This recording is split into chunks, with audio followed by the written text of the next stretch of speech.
Yo, yo, yo. Welcome to Elevated Healthy. You know. It down. Shut it down.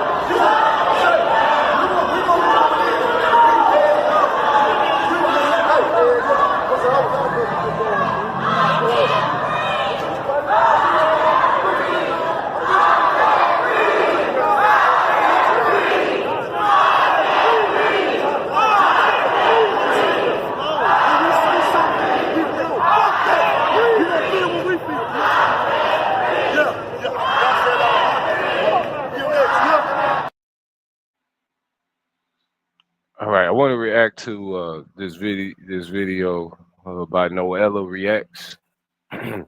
Subscribe to her channel, man. Interesting video, man, and what I learned in this video. You know what I'm saying? So I want to just do a reaction for educational purpose to this video, man. Let's check it out. No, it's okay. Don't be sorry about it. Don't be sorry. You should be sorry. Why would you flick me off? I did nothing to you but sit in my car. And then you flash a gun at me. Yo, you're crazy. And this is so crazy to me. This is exactly what white people be doing and then play victim. Oh, liberals and black people just assume that all white. So, bro, chilling in his car, relaxing, mind his business here.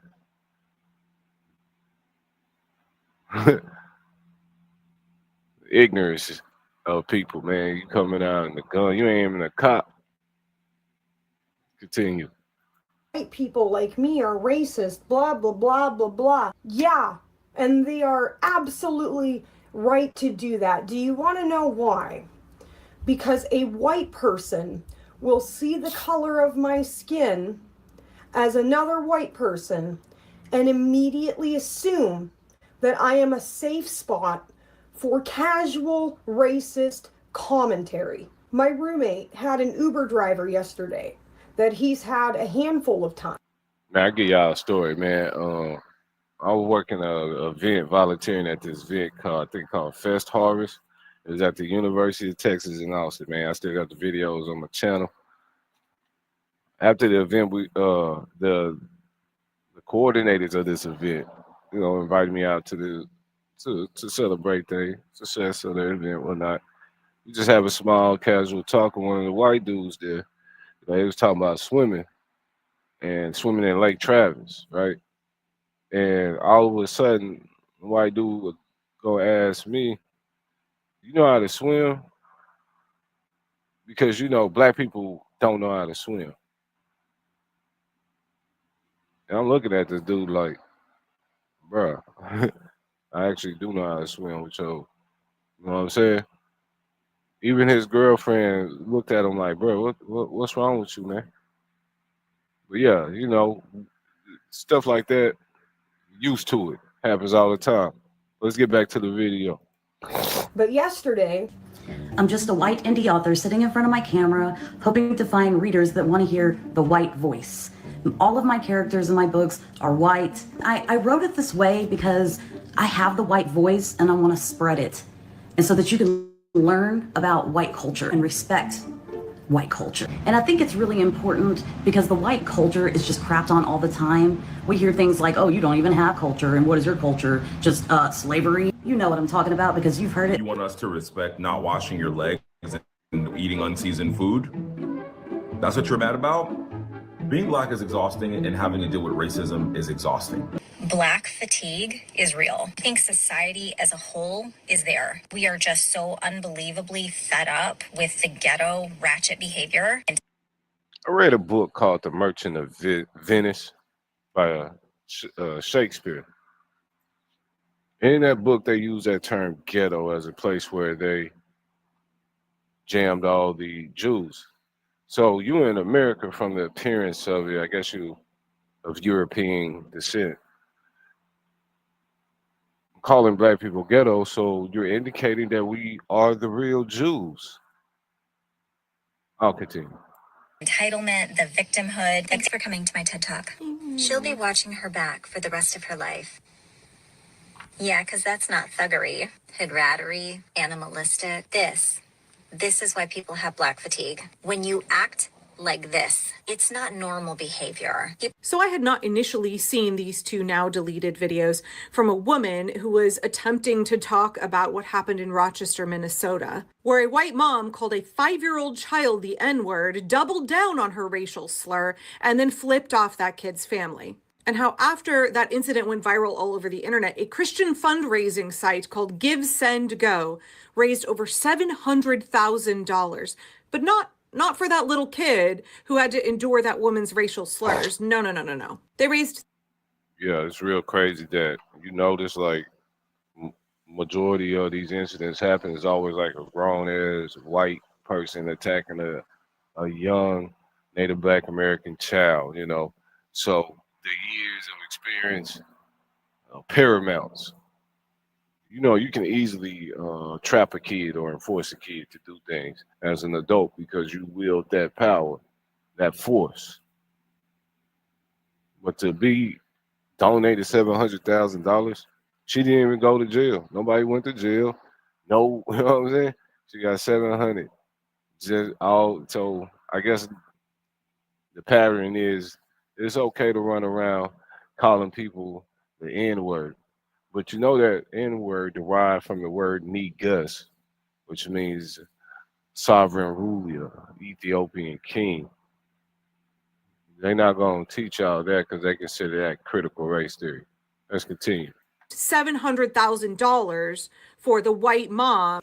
White people think that to be racist, you have to be out hate criming. You have to explicitly be saying you don't like XYZ minority group. You have to be saying you think white people are better. And this level of binary thinking is extremely comfortable for white people because most white people aren't out hate criming. Most racist people aren't out hate criming or explicitly saying they hate minority groups. It's a little bit more subtle for most racist people. Obviously, there are some people who do say that, but that is the exception, not the rule. What's up, guys? Welcome back to the channel. Thank you so much for tuning in. If it's your first time, kindly subscribe. I appreciate that. So guys, in today's episode, we are going to talk about how white people are losing it. They're so raged and they're so mad that they, at the end of the day, the black people now, they're standing up, fighting for themselves, fighting for their own rights. So they don't want anyone to disrespect them anymore. They're like, enough is enough. We know we are able, we are capable of doing more than even what you can do. So there's no way you are going to keep us feeling like nothing, like no one. So we know what we mean to this country. So this is enough. So that's what we'll be seeing in today's video. And of course, credit goes to the owner of the videos. I will come back with more commentary. My roommate had an Uber driver yesterday that he's had a handful of times. But yesterday, on this particular drive back to our house, this Uber driver started making casually racist comments about police brutality being warranted against the black community. To be on that note,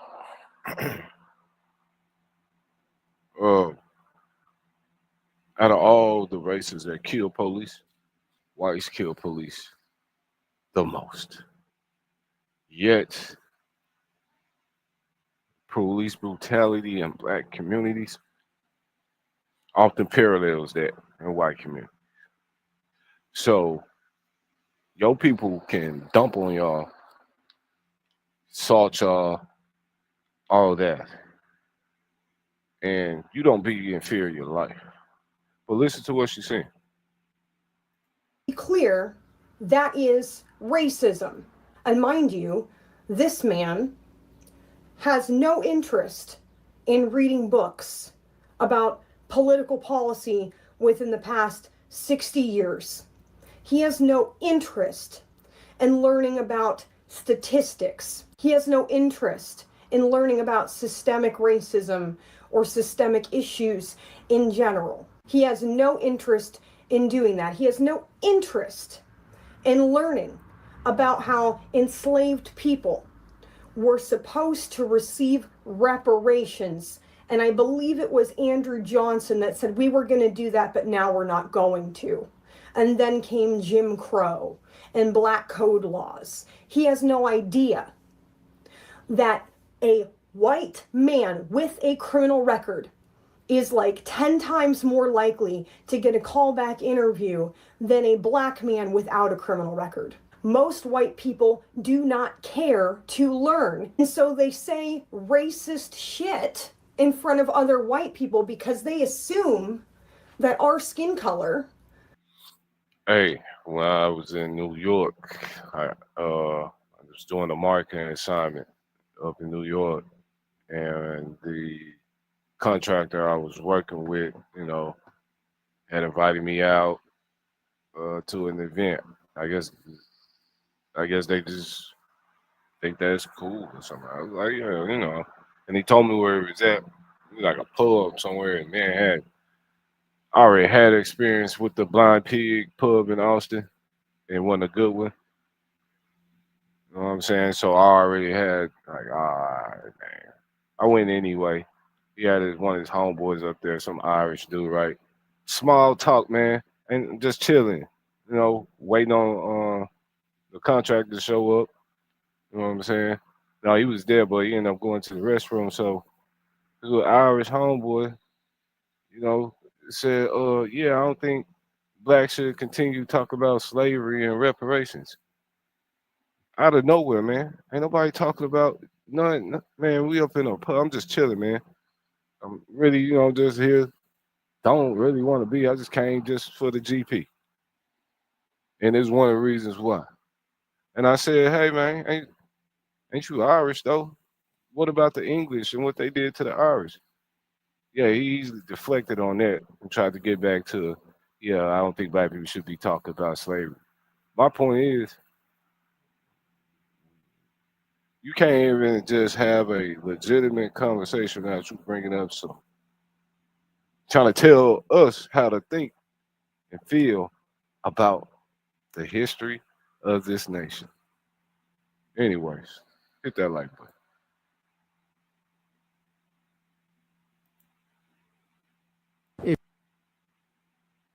If you've never broken a single bone, you might be one of us.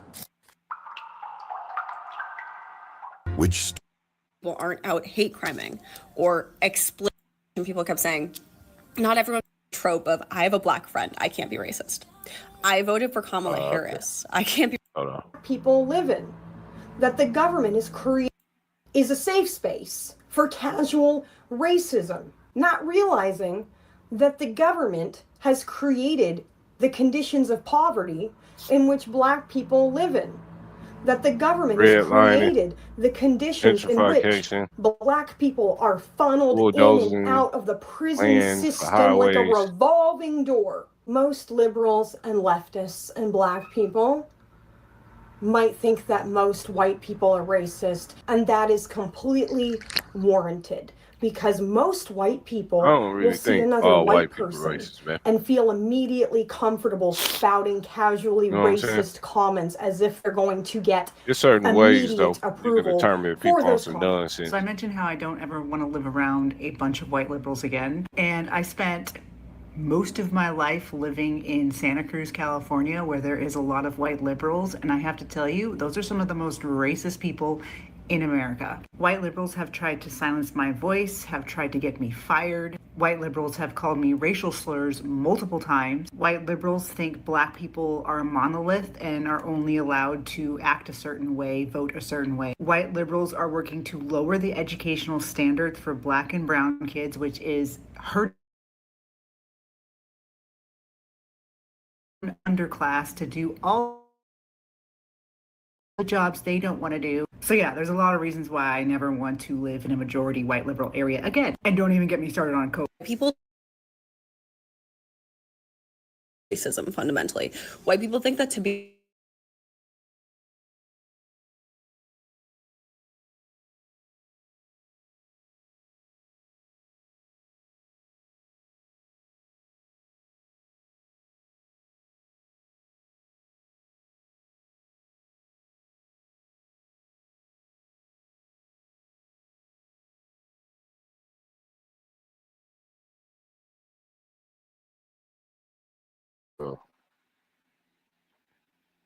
some of it is new to them or it's unbelievable almost to them. But hey, we know what went on, and black people did build the United States. Y'all can call them slaves all you want, but they were already skilled in farming agriculture. And to the Native Americans too, that taught a lot of the Europeans how to survive in harsh winters. Yeah. So I guess the moral of this video is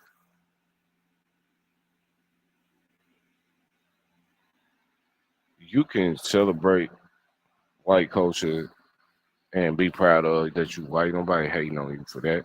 But don't be hating on Native Black Americans for them celebrating what happened to them and overcoming it and then turning that and monetizing it so that way they can and continue as always and have been pulling themselves up by the bootstraps. Thank y'all for watching. You're a great audience. Hit that like button, subscribe. I'm out.